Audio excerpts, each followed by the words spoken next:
Welcome back to another episode of the Midwest Minute. I'm your host, Ross Thompson. Today we got a good one for you guys. As you can see, a different venue change. It's the first time I'm in the garage, so we can get a little bit more animated, a little bit more loud, a little bit more rambunctious. Today we're going to be talking about the government shutdown, right? That's a kind of a hot topic in the news. Kind of died out, but it's still pressing. We're on, day 18? Of the government shutdown, and a lot of people really don't know what's going on. They don't really know what it is, how it happens, what votes are required for it. There's just been a lot of disinformation, misinformation. I'm gonna be honest. I really didn't know a whole lot about it either. Um, the basics, but didn't really know a lot of the fine detail. Besides this last past week when I've been doing some more research and that's just it. Like all this stuff is just information that I can look up and verify online, like myself. Like it's not that hard. So I'm not gonna pretend that it is, right? So a government shutdown, it happens when the federal government, stops or reduces its operations because uh, the Congress hasn't passed a bill, a appropriations bill, or a CR, continuing resolutions bill, or they have passed it and the president hasn't signed it, right?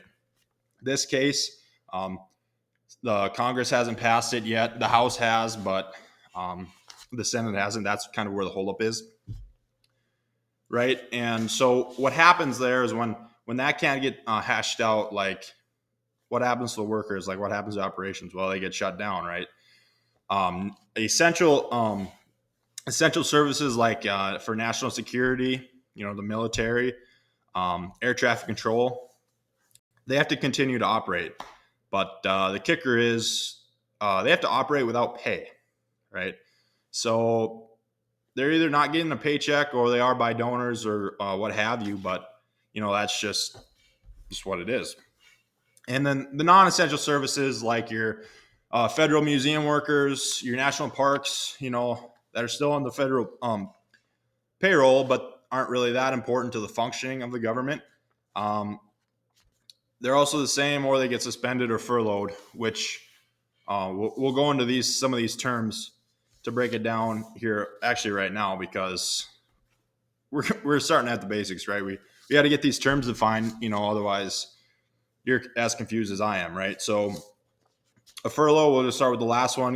Furloughed employees, a mandatory time off instituted by companies, or in this case, the government, as a cost-saving measure, right? They don't have money to give them, so this is different from a layoff because you aren't indefinitely or permanently terminated, right? You're just working without, you're just not working for the mandated period of time, or in this case, the length of the government shutdown, right?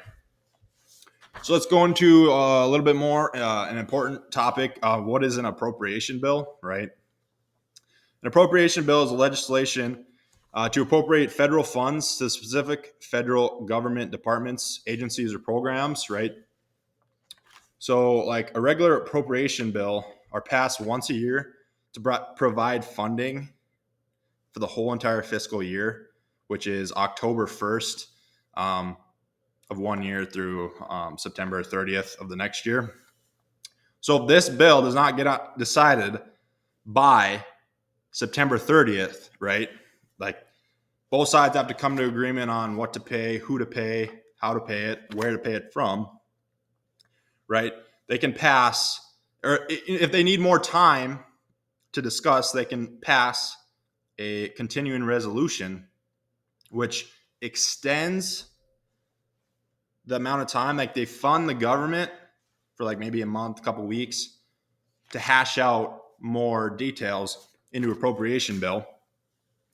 And so, yeah, basically what a continuing resolution is a temporary funding measure, used by Congress to keep the government open when an appropriation bill has not been passed, right?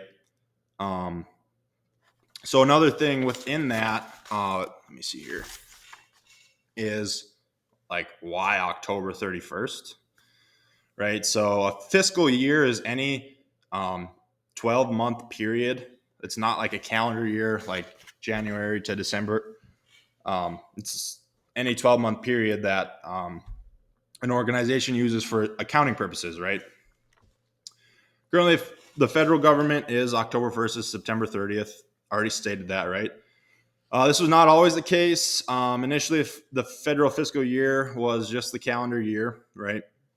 But in 1842, John Tyler, president, signed legislation changing it to July 1st to June 30th. This was to allow Congress more time to deliberate on the budget decisions after the summer recess. Kind of makes sense, but do with that information as you will. After the Congressional Budget and Impoundment Control Act of 1974, the new fiscal year would be moved to this October 1st, with it taking effect in 1977. This, like the move to July, was to allow Congress more time for the budgeting process. The act also was aimed to enhance efficiency, transparency, and the system management of federal finances. Having a different fiscal year that is different from the calendar year is not really an uncommon practice. Many firms do that. So, like, let's say if you take a company like Amazon, right? Obviously, their busy time of the year is that probably obviously the Christmas area. So it really wouldn't make sense for them to do their end of year accounting, December 30th. That should a lot of stuff. So I'm not aware of the exact date, but I just know it's not then. They might push it back a couple months, so forth. So it's not uncommon. Not that big of a deal, but that's just part of it, right? So before we get into this government shutdown, let's see here. Definitely missing paper. We're gonna go into some past shutdowns, right? So like this is not the first one, and it probably won't be the last one, right? So some past shutdowns was December 22nd, 2018 for 34 days under President Donald Trump. January 20th, 2018, also for 3 days this time under Donald Trump. And October 1st, 2013 under Barack Obama. Okay. So as you can see with those, like a government shutdown doesn't always have to happen on October 1st. It just happens whenever they run out of money. So you can pass a continuing resolution till November 2nd, right? And then nothing happens after that. Nothing gets passed. Well, the government was shut down on November 2nd, right? Or 3rd, or whatever you want to say. But like, I'm just going to dig into the 2018 one, the longest one, I think in history now, just to give some backstory on that. And then we can get into this one quick. But the one in 2018 was the most recent one until now, and was a dispute over the border wall funding. Trump wanted $5.7 billion in federal funds to build the wall. What happened here was the entire Senate unanimously passed an appropriations bill without the wall funding. And the bill appeared likely to be approved by the Republican-led House. But after much backlash from the base of Trump, he came back and stated that he would not sign any bill that did not include funding for the American Wall. Fast forward to January, when the midterm congressman took office, it gave Democrats control over the Senate. After a lot of back and forth between them, Trump agreed to sign a stopgap bill to approve funding for a small period of time to reopen the government. In the end, Trump got enough funding for 55 miles of the wall. In a poll, 53% of the American people that took the poll blamed Trump and the Republicans. Now, I believe that this is important to look back on, to not forget to like what has came before us, right? Like this isn't the first time. Like I said, probably won't be the last time. Many people believe that this shutdown was not worth the fight over the border wall, but Trump was like, that was his main thing. Like if you think of 2016, you always think of build the wall. He also did say Mexico was going to pay for it, but we don't have to talk about that. But we also can't really vote in politicians that are going to get pushed over as easy. So like I like the fight. I mean, was it worth it? Probably not, because all it was, you only got 55 miles of the wall. But that is neither here nor there. So we're going to get into a little bit of this shutdown here, right? So there are two bills that are being voted on in the Congress. This is where the problem is coming from, is in the Congress, right? So we have S 282, or no, 2,882, whatever. That's the Democrat version of the proposed continuing resolution. And then we have HR 5371. That's the Republican one that came from the House.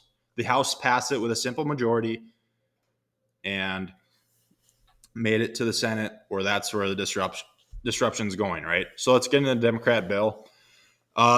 Their continuing resolution will fund the government until October 31st, 2025. So that's coming up pretty quick. So who knows what's going to happen? That's a deadline to watch. This bill adds healthcare funding like ACA subsidies. Holy smokes, boys! Affordable care, which is from the Affordable Care Act or Obamacare. There's two types of these: premium tax cut or credit that helps lower the monthly cost of your health insurance premium. Cost sharing reductions lowers your out-of-pocket costs, deductibles, copays, coinsurance. So basically, their whole entire goal is to reverse the Medicaid cuts that the big, beautiful bill that was just passed here in July. They're going to try and reverse all them cuts through this government hostage, right? Government shutdown hostage situation. And so that cut estimates to be at 1.5 trillion over the decade. Now, if this bill gets passed, which I don't think it will, but if it does, it's not like in them, what is it now? 13 days, the Dems are going to spend 1.5 trillion. Like, I'm not that naive, but it's kind of the principle. Like, Donald Trump was elected on a mandate. He did get his bill with these cuts, whether you like it or not. I think that process should be held in negotiation, not by holding the American people hostage. But it kind of gets into a bigger picture here, because the left has become more and more radical. Their base is keeping going more to the left, where you have all these people over here that are like calling Trump a king, as today is No King's Day, right? Fascist, Hitler, like they're throwing all these names out there, and they want to fight, right? Like they want to fight from their Democrat leaders. So Schumer, he wants to stay in power. Like, who doesn't, right? He doesn't want to get primary. He's like, okay, I'm going to bring the fight to Trump. So he's not passing, he's not letting this bill get passed without a fight. Well, it's causing the government shutdown, right? So there's that one side of it. And then, like I said, the king side of it, well, the No King protest today, well, if Trump was a king, like, it's kind of that simple. Like, you wouldn't be able to protest. I mean, that's kind of basic common sense. Or if he was, the government wouldn't be shut down because he'd just get his way. Whereas the government is shut down, which is more of a democracy. There's checks and balances here. Like, it's kind of simple, right? But we'll step aside from that for now. But we'll get into the Republican bill, which is HR 5371. The proposed continuing resolution. This bill will provide funding up until November 21st, so that gives them more time. It's been coined a clean resolution because this bill is real close to the current level of government spending. Like, they're adding really little, so they're not like cutting. Like, they're not doing dramatic cuts. They're literally just taking what was there. They're pushing it down the road for further negotiation, right? The goal of this bill is to provide additional time to negotiate between the parties, like I just said. It's a major policy debate. Should not, like I said, hold the government hostage. It should be negotiated in the Congress, right? The Republican strategy is to label their bill as clean and to blame the Democrats, right? Simple folk that don't really know what's going on, don't really do research, are spoon-fed talking points from CNN. They really think that, oh, since Trump's in power, the Republicans hold Congress, and they also hold the House. Well, oh, this is their shutdown. Well, let's back up a little bit. Like, let's take 10 seconds and type on your phone or your computer, how many votes does it take to pass, this bill? And you'll, with quick research, you'll come to find that it literally takes 60 votes for these bills to pass in Congress. Well, the Republicans don't have 60 seats in Congress. They have 53. Democrats have 45, and there's 2 independents, right? So it needs bipartisan support to pass these funding bills. So that propaganda from the left is just slop. Slop to the pigs, slop to the sheep. These people will go on Facebook and they'll share stuff like that, and it's like, oh, I'm really showing those guys, and it's not just the Democrats, of course. There's stuff like that from Republicans. I see it. I see it all the time on my Facebook and X. So I'm not just saying it's just a Democrat thing, but it's just funny when you can see it on that side. They throw this slop out there, and for like a normal person, you see that and you're like, oh, yeah, no, it makes sense.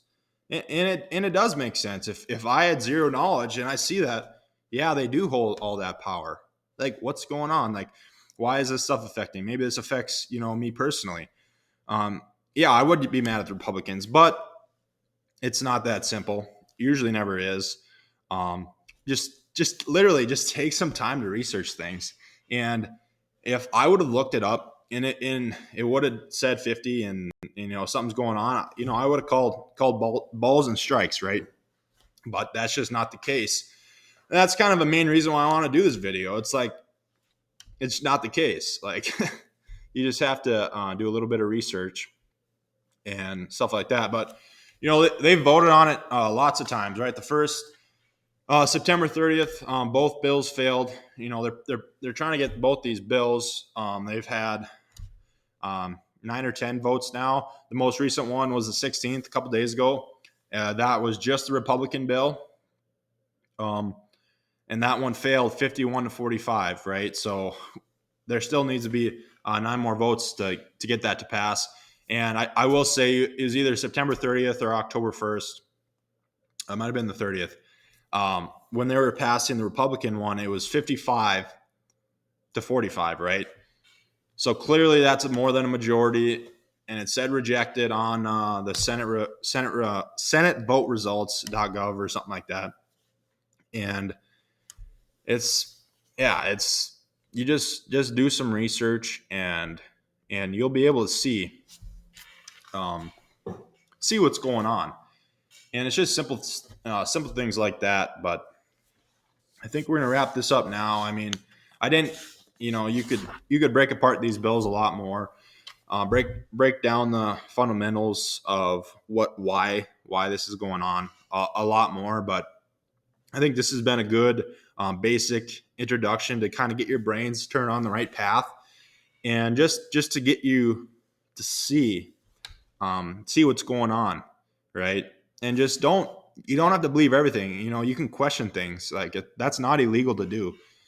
You don't have to question everything, but like, you kind of do, right? Like, just, you can trust but verify, right? Trust but verify. And, that's kind of what I'm just trying to do here too. And it's kind of just astonishing, like, what's going on. But yeah, that's kind of all I got for now.